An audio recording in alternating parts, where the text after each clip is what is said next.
Hello and welcome to Hobby Paranormal.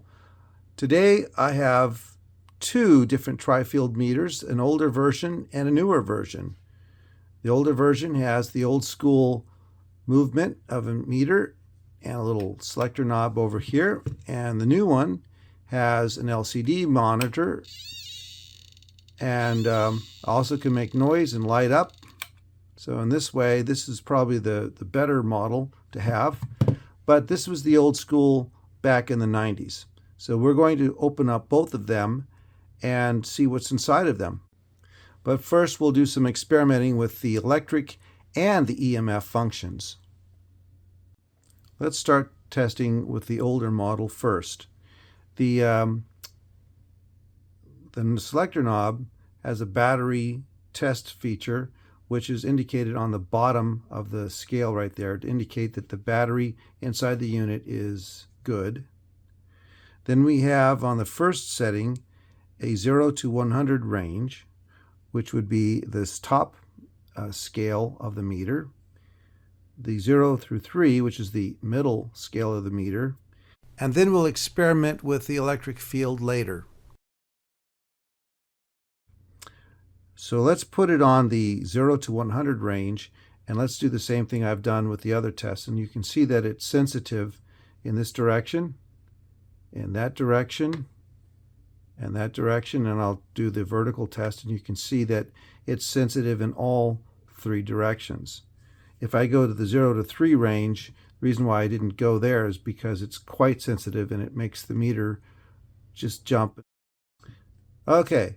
So let's try the newer model. Here's the newer model TriField.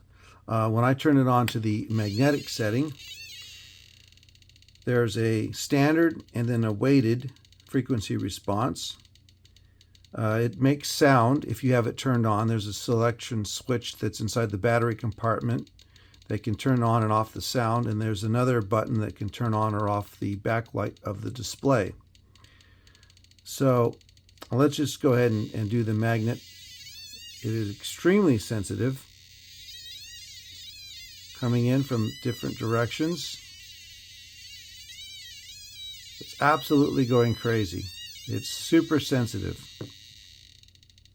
Let's try the weighted version of that. Again, very sensitive.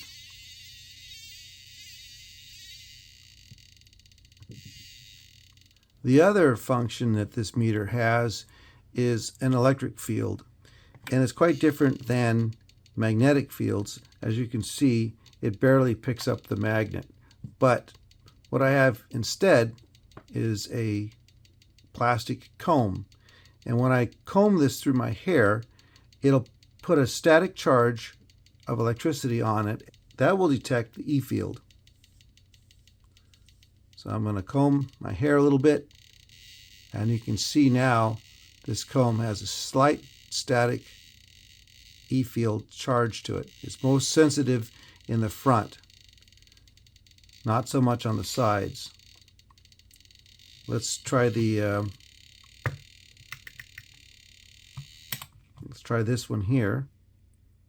Well, what happens with the comb is that you have to periodically comb your hair in order to recharge this. And why aren't we getting anything here? That's interesting. Maybe this one's broken and needs to be fixed. Well, it did work. Let's try charging it up again. Still indicating power.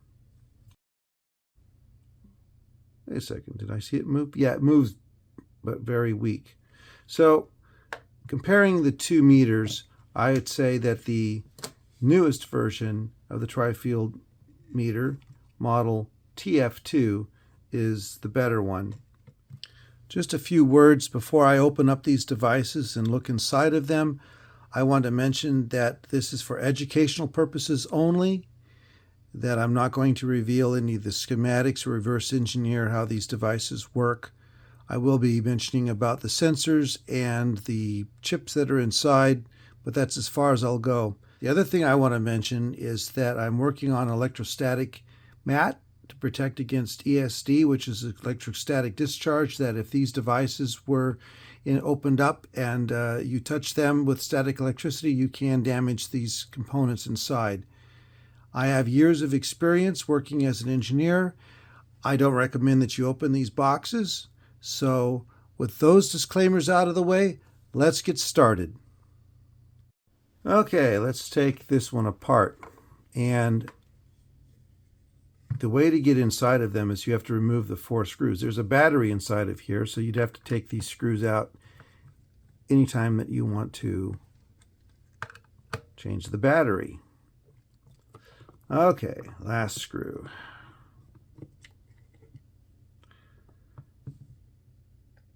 Let's open up the case, and we can see that there's a little plastic holder for the battery. So let's slide that out. It's very snug. Pull the battery connection off of it. I'm just going to leave it in there. It's just not wanting to come out. We don't need it anyway. We got this thing open. What we can see in the back here, if I could, I'll get closer to it. We can see a lot of through-hole technology. This is. I know how to get into cases with hot glue. I'm going to turn on my heat gun, and I'm going to heat gun this thing out of here. Hopefully it won't make a big mess. Okay.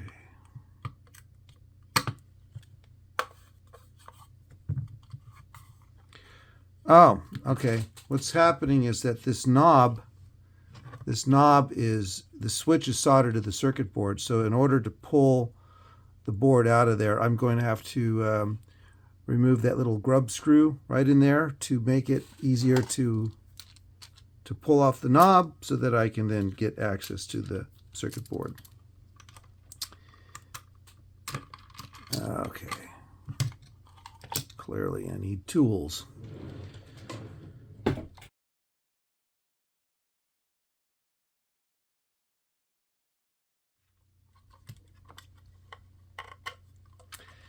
And we are in. Okay, excellent. So now we can see what is involved in this meter. Excellent. Okay. We have 3 different IC chips.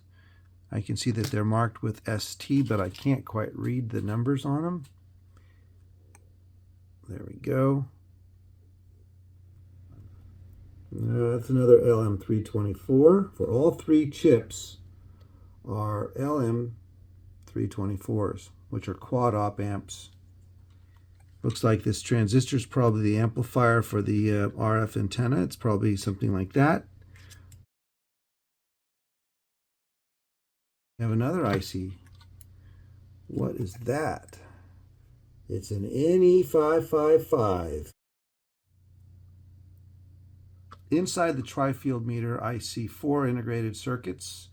1, 2, 3. Those are LM324s. And that one is an NE555, or a timer, sometimes called a timer chip.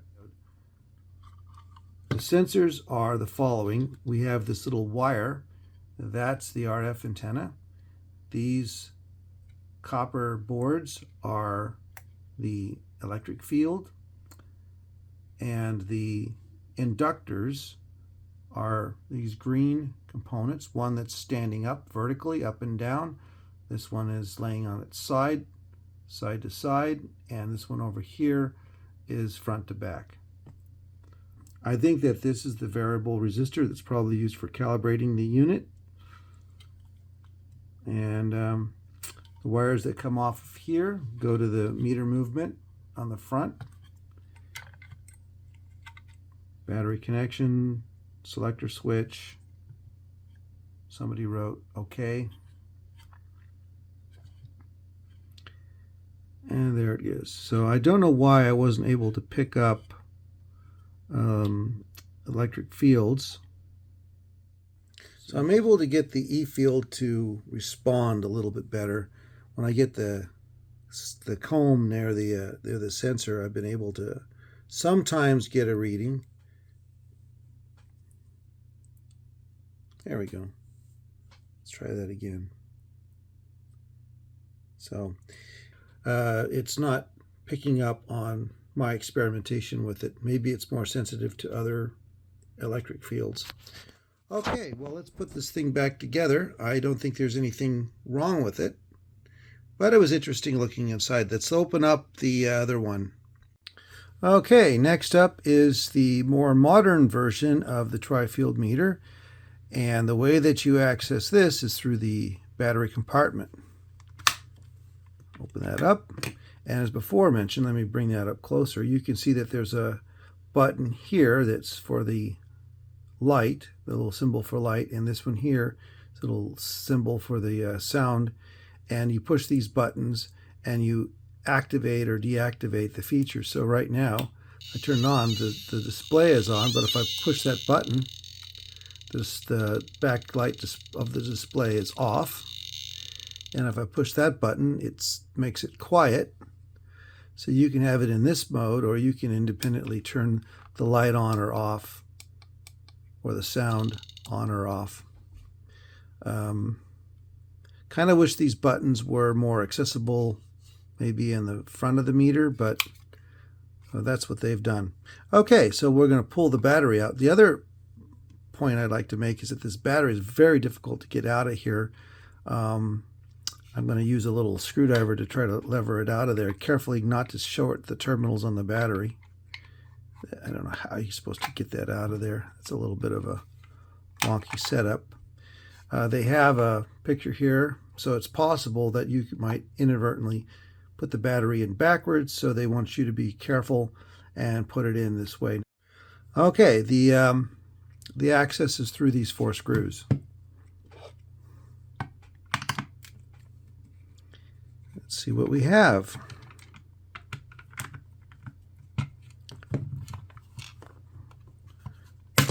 All right, we're in. So what do we see here? We have a selector switch. We have the buttons. They're long activators on there. This is the piezo. This is where the sound comes from.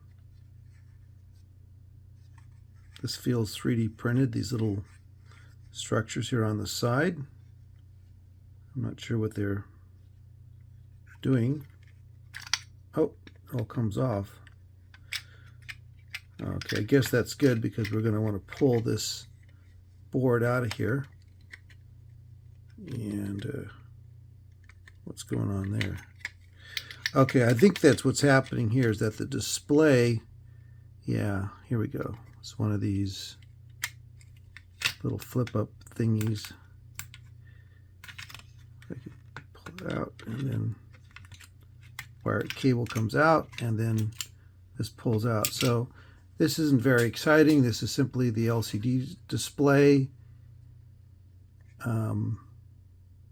I suppose that's the backlight, and that's what that is. So leave that alone. And there's nothing on there are no components on the back side, just the through-hole solders for the different components. This is obviously the part that faces you when you turn the thing on and off. What else do we know? We have a few integrated in fact, look at the density on that board. Wow. There's a lot of flat pack integrated circuits. So let me go in and examine each one of them and see if I can figure out what there are. This here I can identify as a variable resistor. That's probably used for the calibration. Okay, so let's look at this board under the microscope.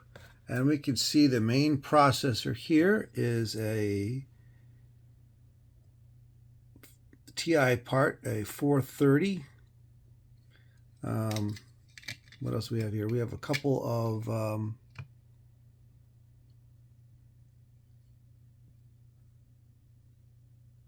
these a couple op amps are here.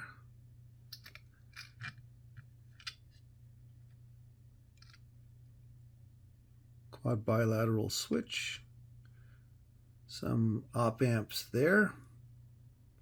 Another op amp there. So it's got several op amps. There we can see the inductors